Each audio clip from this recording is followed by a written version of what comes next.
Passamos a apresentar Diocese em Evangelização.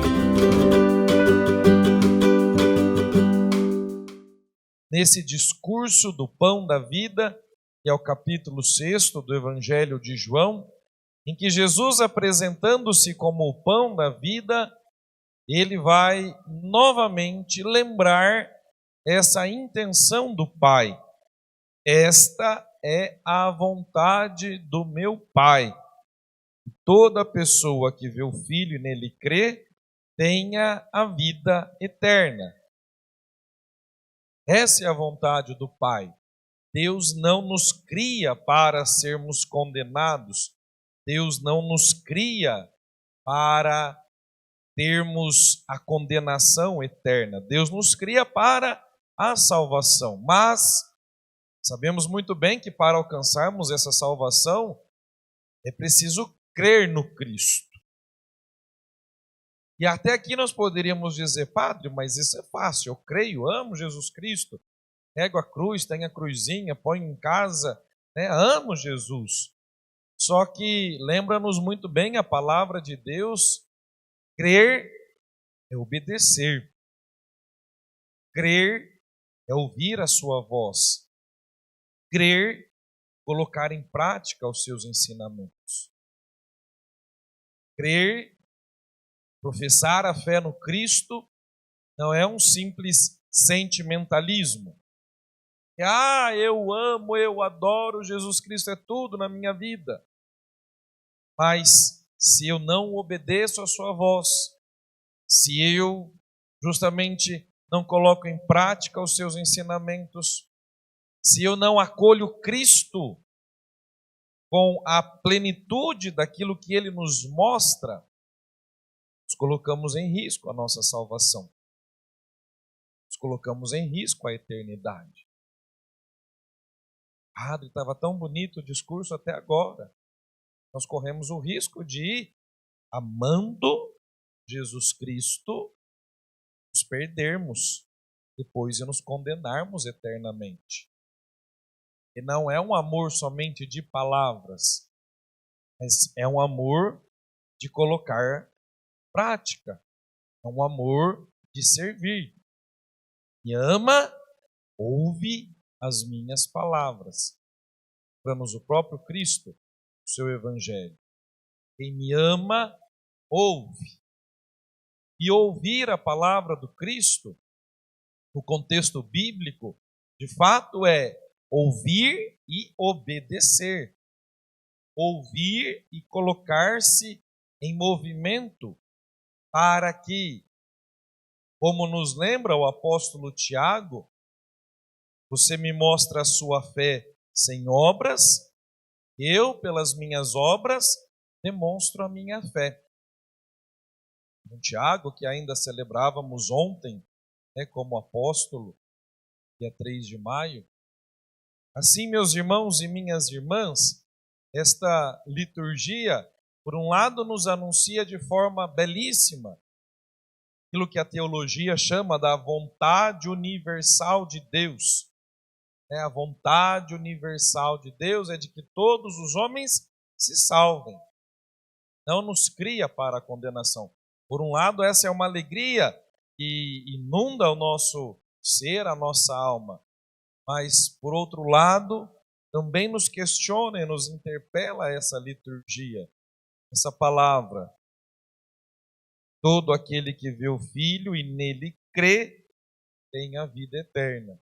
Só que crer é obedecer. Crer é ouvir. Crer é praticar os ensinamentos.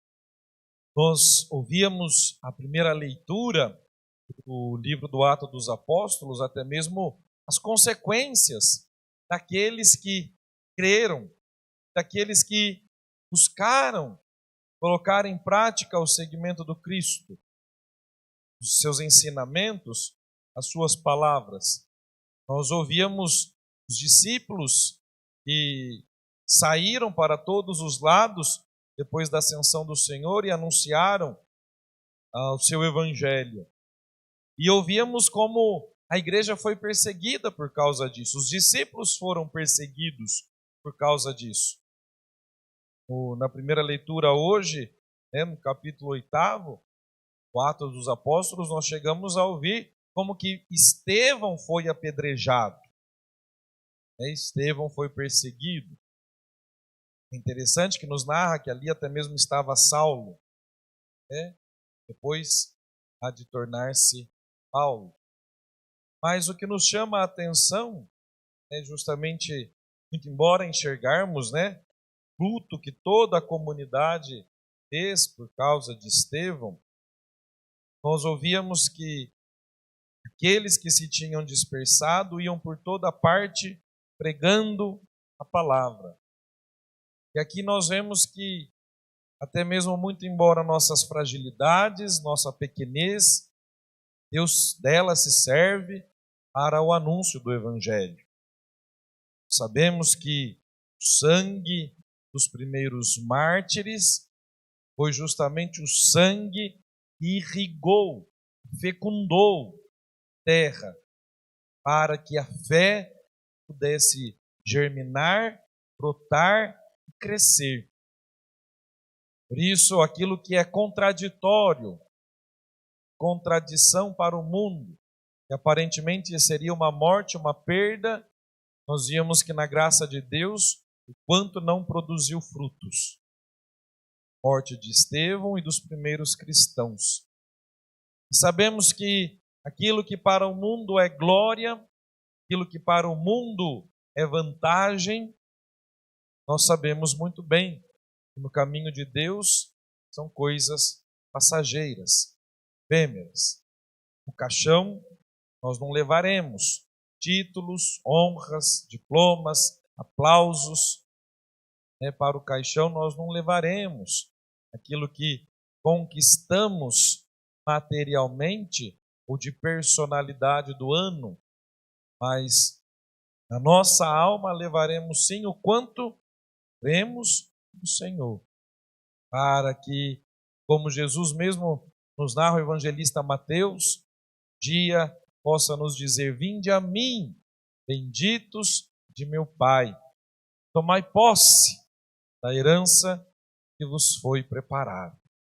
Por isso que, ao celebrarmos esse período pascal, nós peçamos nessa Eucaristia essa graça de que, muito embora talvez nossas fragilidades, nossas quedas, nossos erros, nossos pecados, que acima de tudo brilhe e reluza sempre na nossa vida nosso desejo de crer no Cristo, a Ele seguir, a Ele servir, nos dispormos, pois, a este seguimento do Senhor, como dispuseram os apóstolos suas próprias vidas. Eles passaram por martírio cruento, como nós também chamamos. Eram suas vidas, eram seu sangue. Foram lapidados, foram esquartejados, foram despidos, desonrados. Nós hoje talvez passamos por um martírio incruento diante das dificuldades que temos, por vezes, em testemunhar a nossa fé, diante das incompreensões que por vezes passamos por dizer que somos de Deus. Passamos por um martírio incruento, um martírio branco, por assim dizer, mas que todo o nosso amor, toda a nossa fé, toda a nossa adesão a Cristo, justamente nos sirva para que sempre testemunhemos quanto nele cremos, do quanto a Ele depositamos nossa vida, nossa esperança. Celebrarmos Maria, como fazemos todas as quartas-feiras, nossa atriz, nossa paróquia, hoje Maria, sob o título de desatadora dos nós, e possamos pedir a ela que ajude-nos, pois, a desatar os nós da tibieza, frieza espiritual, do ser mornos na fé, do dizer talvez com palavras que amamos, mas por obras talvez ainda não o fazemos. Peçamos a Maria, ela que se entregou completamente, nos ajude também a nos entregarmos nas alegrias e nas tristezas, nas dores e nas esperanças. Ele que é razão e causa da nossa criação, da nossa salvação. Ó Maria concebida sem pecado, rogai por nós que recorremos a vós. Diocese em Evangelização.